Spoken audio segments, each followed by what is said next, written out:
Hello and welcome to HISA News, and thank you for tuning in despite the current war efforts. Speaking of the war, good news for the Allies this weekend as the American fleet, led by Chester W. Nimitz, defeated Admiral Yamamoto of Japan in a decisive carrier duel. Yamamoto falsely believed the Americans could be tricked into a surprise attack. Unfortunately for him, the Americans had broken their code, so Nimitz was able to ambush the ambushers. America had sent Yamamoto a false message, saying that the American fleet would be stationed at the island of Midway. Yamamoto decided this would be a good time to strike and attack the island, but did not find the American fleet. Despite American aerial attacks from the island itself not being effective, Nimitz's carrier airstrikes proved to be entirely the opposite. After American pilots from the island were slaughtered, Japanese forces thought they had won, and had many of their planes land to refuel. This was exactly what the Americans were waiting for. They quickly attacked again, and the Japanese were unable to stave off the second attack. This resulted in the Americans destroying all four of the Japanese carriers present: the Kagi, the Kaga, the Soru, and the Hiru, along with the heavy carrier Mikuma, 322 aircraft, and over 5,000 sailors. American losses were meager compared to this, being only the carrier Yorktown, 147 aircraft, and roughly 300 seamen. All in all, with superior information about Yamamoto's battle plans from code breaking and brilliant scouting, Nimitz was able to completely change the tide of the naval battle in the Pacific. In other news, Hitler has introduced a heinous plan to ensure the Third Reich lasts forever: kill all the European Jewry. He has stated on record the personification of the devil as the symbol of all evil assumes the living shape of the Jew. For the last few years, he has been steadily chipping away at the rights of Jewish people, and has now decided to have his SS actively hunt Jews and send them to concentration camps, in which has been called the Night of Broken Glass. Roughly 25,000 Jewish individuals were rounded up on the first night alone. Hitler blames his actions on one Jew in particular, Herschel Greenspan. Herschel was angry at about a relative being deported to Poland, and so he assassinated a Nazi secretary. Hitler is currently using this to propagate even more anti-Semitism in Germany. Hitler started his mad rampage against the Jews of Europe using gas vans and shootings, but this was deemed inefficient, so he has begun to deport them to work in death camps. No one knows how many innocents will be killed in this savage and meticulous process, Jews and non-Jews alike.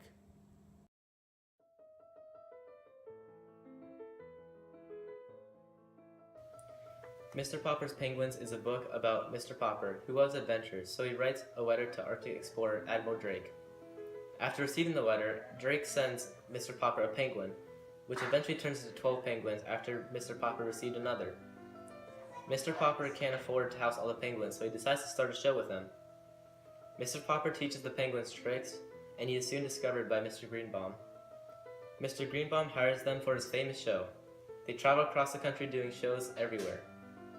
However, in New York, they go to the wrong theater and disrupt the ongoing show. Mr. Popper and his penguins are arrested for public disturbance. Admiral Drake comes to bail him and his penguins out of jail and asks Mr. Popper to join them on his Arctic adventure.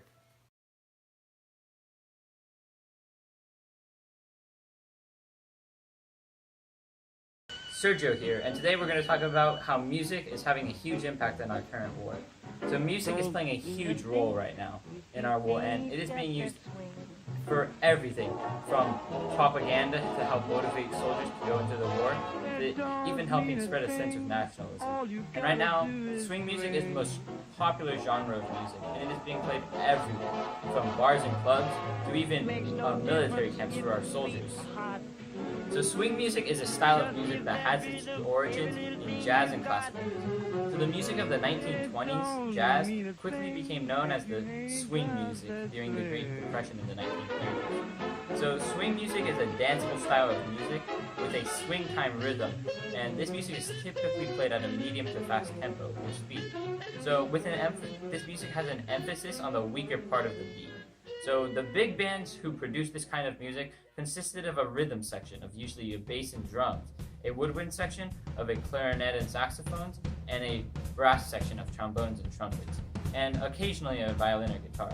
These big bands could be as big as 50 people or as small as 10 to 15. There are several stars in big bands who are rising in popularity during this time. The Jewish-American clarinet virtuoso Benny Goodman, known as the King of Swing, and his traveling big band, are producing some of the well-known music on earth. a household name. His music is played everywhere, from bars and clubs to military camps with soldiers in the U.S. And his music has even helped spark a movement known as the swing youth in Germany. Other famous musicians are Duke Ellington and his big band, as well as Glenn Miller and his famous traveling big band, known as the Glenn Miller Orchestra. Some really famous songs right now are Sing Sing Sing by Benny Goodman, In the Mood by Glenn Miller, and It Don't Mean a Thing by Duke Ellington. Make sure to check them out.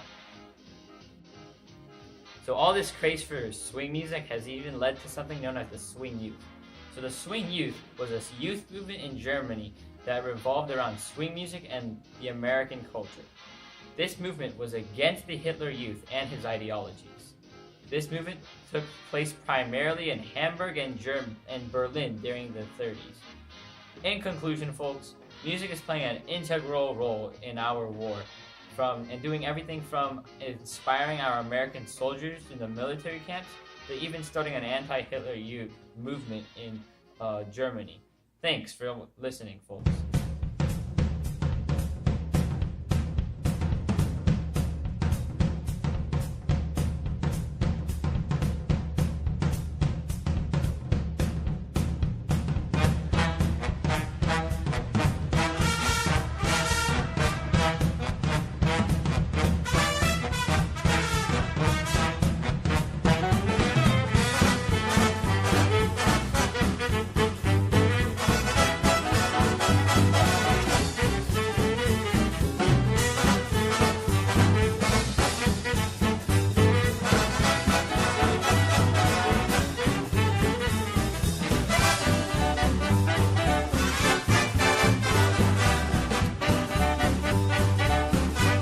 Funding for this program was made possible by the Corporation for Public Broadcasting and by annual financial support from viewers like you. Our soldiers have a difficult job. It's messy and none of them like it.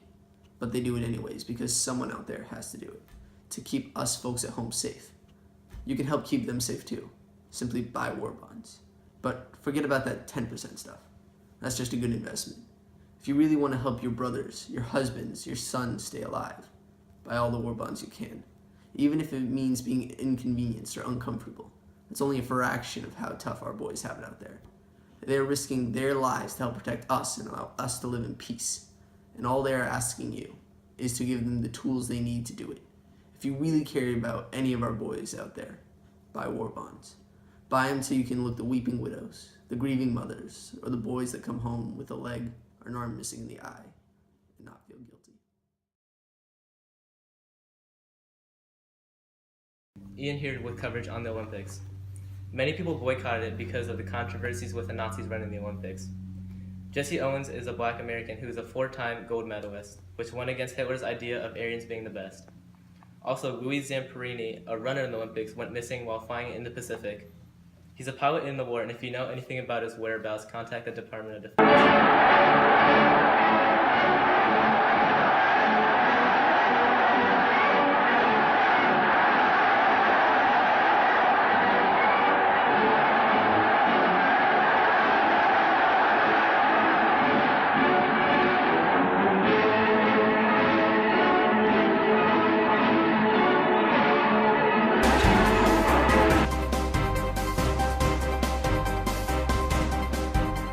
Hey guys, Jack Storm here with the weather in the Pacific. U.S. troops are going to have a beating in New Guinea because a big heat front is moving straight across. Yeah, here in the Battle of Midway, conditions were in the low 70s, perfect for flying airplanes. Great job to our troops out there. Here in the Philippines, we have a cold front and a heat front colliding. That might create a couple of storms, that might create trouble for some U.S. ships. Here in lower Japan, we have a big heat front moving up through. That should create a big heat wave for the Japanese soldiers.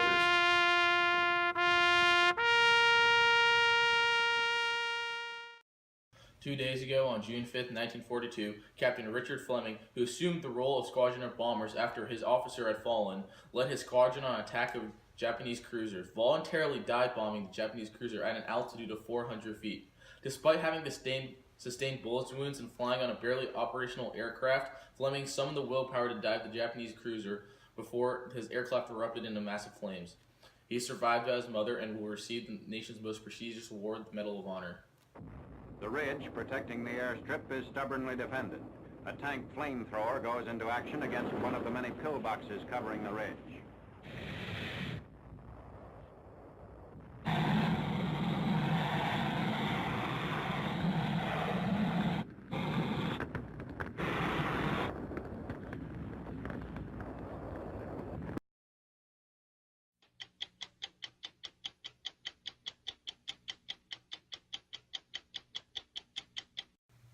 So our first question today is, has the war effort been hard on Japanese people?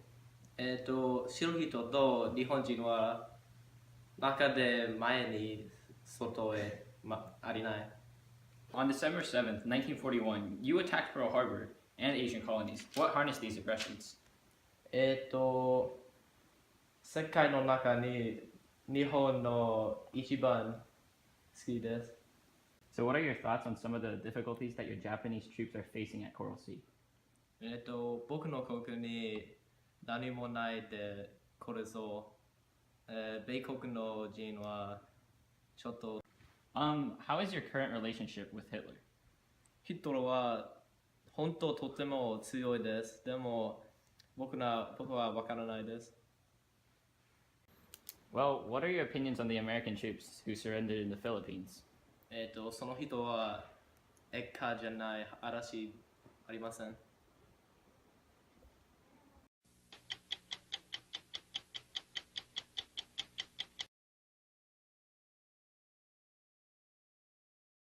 On August 14th, 1941, Father Maximilian Kolbe died as a result of the members of the SS at Auschwitz.